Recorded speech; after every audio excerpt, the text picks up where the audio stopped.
صباح الخير او يا مساء الخير حسب التوقيت اللي هتشوفوا فيه الفيديو.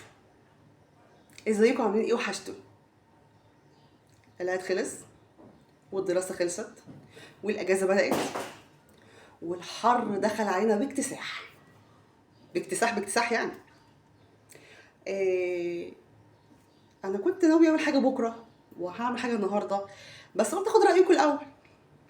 بكره ان شاء الله باذن الله، بكره الجمعه ان شاء الله باذن الله،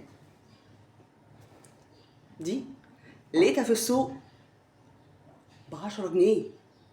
دي لقيتها في السوق ب10 جنيه. انا ما عملتش محشي اصلا في العيد، يا دوب هي فته ولحمه وشوربه بس. انما دي جت ب10 ودي جت ب15. يبقى في بكره ان شاء الله باذن الله يوم الجمعه يبقى في لحمه وفي محشي بتنجان وكوسه. دي حاجه التانيه. الصباع ده عندكم فيه مشكله يا بنات، او يا حلوين يا حلوات يا مقطقطين؟ الصباع ده فيه مشكله عندكم؟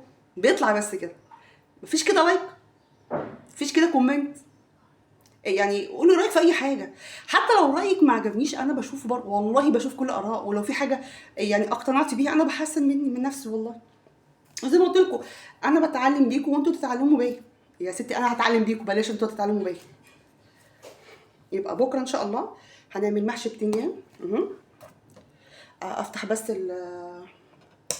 النور. لا لا لا لا لا لا، دي كده صعبه. لا لا دي كمان ولا دي كمان نافعه. لا ثواني بقى. يبقى احنا كده هنحط ده كده. لا لا لا لا لا لا لا لا. اهو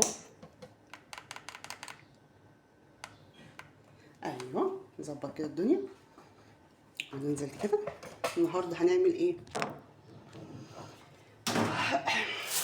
ده كيلو ونص بتنجان ماشي، وده كيلو ونص كوسه، وده طبعا غدا بكره. انا بجهزه النهارده بقور كده وبحمر والحاجات اللي انتوا عارفينها دي بتاعت الستات البيوت دي.